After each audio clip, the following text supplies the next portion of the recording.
Never thought that I'd get involved into the world of fashion in any capacity whatsoever, but the doggedy dogs, as they say.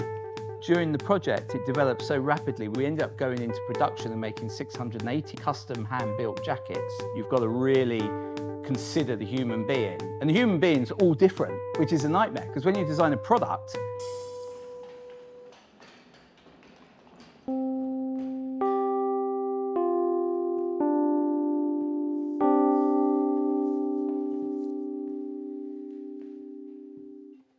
so I was thinking, I remember in the 80s watching the fashion show, not the fashion show, the clothes show. Never thought that I'd get involved into the world of fashion in any capacity whatsoever, but there is an amazing similarity between fashion actually and inflatables. And I often say to people that designing inflatables is actually like a cross between pattern making and geometry.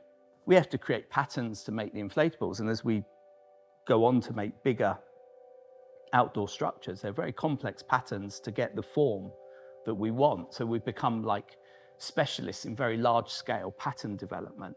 The thing with an inflatable garment is you need to make it kind of 30% bigger than you need, because when you inflate it, it contracts on you.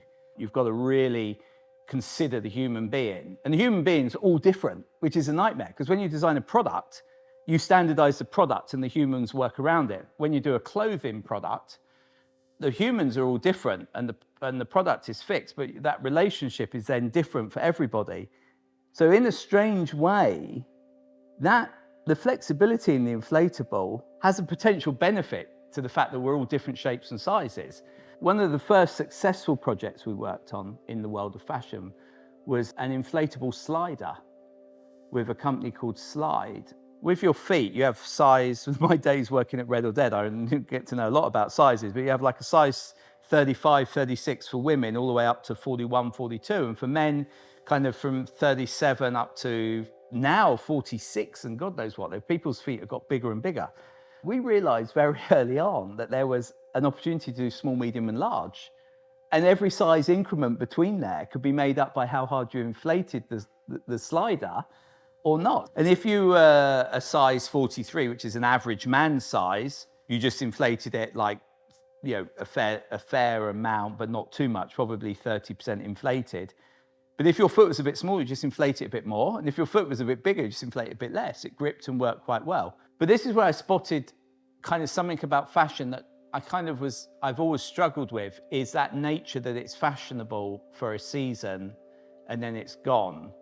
And I kind of thought that we'd done this work and this development into this slider, and we did one season and then that was the end of it.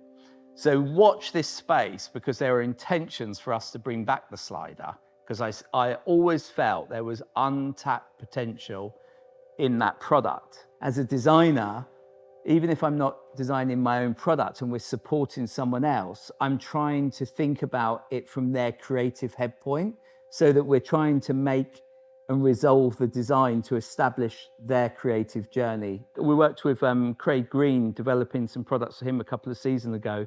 He came to the studio and we worked for a day, and he didn't have much time, but we went through as much as we could. It was like a speed dating, teach him inflatables. And I know he'd already worked with a lot of processes, as very talented in his understanding, but I was very impressed that he came in and wanted to see how it worked.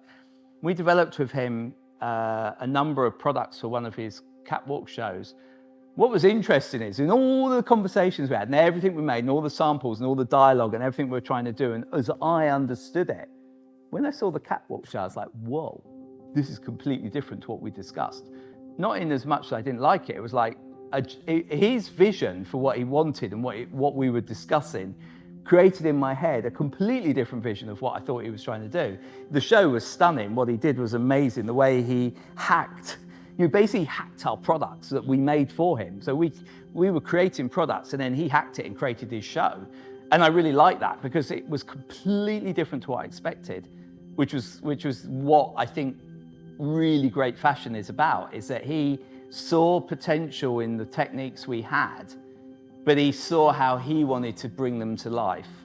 But the project I wanted to talk about here is a project we did with Louis Vuitton and the late Virgil Abloh, where we developed for them, it's their design, so it's not our design. We were there really to execute take the intelligence of what they were doing into a product. And they came to us to do a couple of jackets, a gilet and a puffer jacket, inflatable, which is cool. And we started the process just looking at one-off catwalk show pieces, which was understandable. During the project, it developed so rapidly. We ended up going into production and making 680 units of these custom hand-built jackets, inflatable for them, which was a really big challenge because we effectively produced 680 hand-built prototypes. There was no time to mass produce it.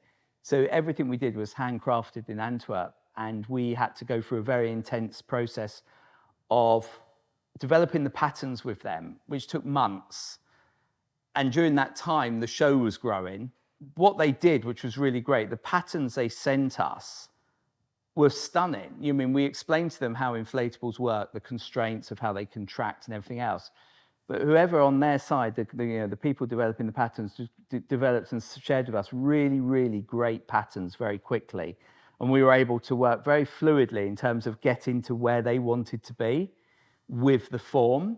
So we had to develop the pattern into handmade prototype tooling, so we could make prototypes very accurately to the final product. But we had to have an eye on, how we were going to go into some sort of tooling to part mass produce some elements, which was still very, very hand production.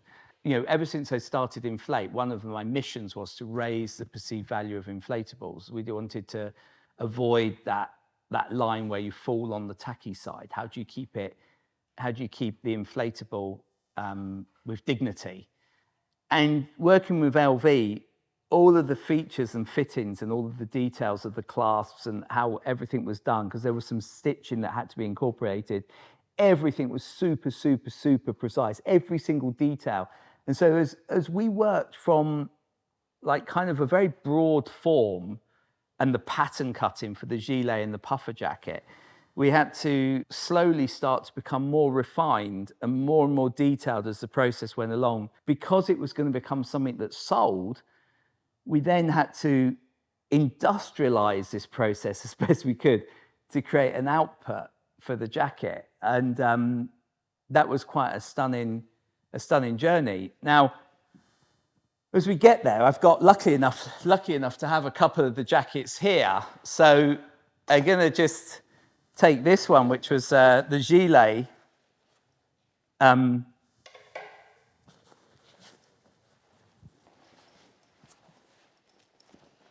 Which is, I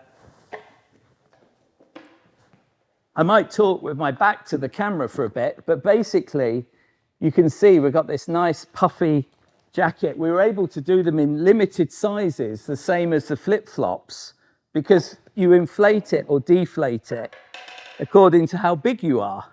One of the things we realized was why so many people were buying them. These were selling to footballers and Instagrammers were buying these and making all sorts of posts with them.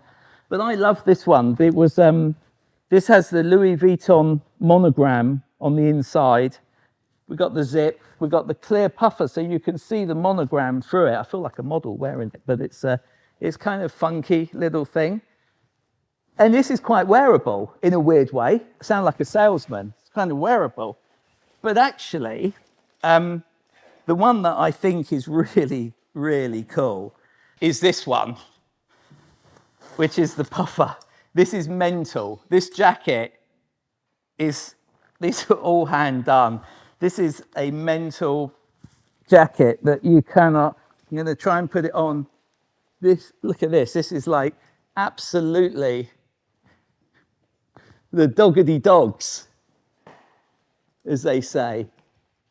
And it was amazing working on this and getting every single bit of this tailored, and all of the monogram. This has got a full embossed monogram on it, We had to literally emboss all of this monogram and get everything done so that we could then sew and put it all together. God, it's bloody hot.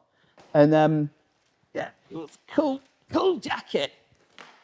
And I think for me, these jackets were like, in a way, of all of the fashion things we've done, these really did push what we could do with inflatables to the limit, not because of making it, but because of the demands on one side of a brand like LV, working with a process like an inflatable and trying to keep that premium high-end, those premium high-end values all the way through into an inflatable garment. You know, like you could go, I haven't Googled it, but I'm sure if you Googled inflatable puffer jacket, you'll find them made in China. I'm sure someone makes them, nothing against Chinese production, but there would be these kind of commodity items, or a life jacket. People take a sports life jacket as a commodity, but these had to be crafted and like all hand done as like the kind of, for me, this is like the kind of the limit that you can push the perceived value of an inflatable to. I don't know, without going into something really technical with inflatables, I don't think that the value perception of them could be any higher. And then actually developing this as a product to sell and market through boutiques globally was quite something. So this has been the Louis V journey. It was a really fantastic experience. And as I said with the inflatable fruit bowl, having done this now and seen an end-to-end process, I really know how we can do this with other products. We learned an incredible amount in how to do it.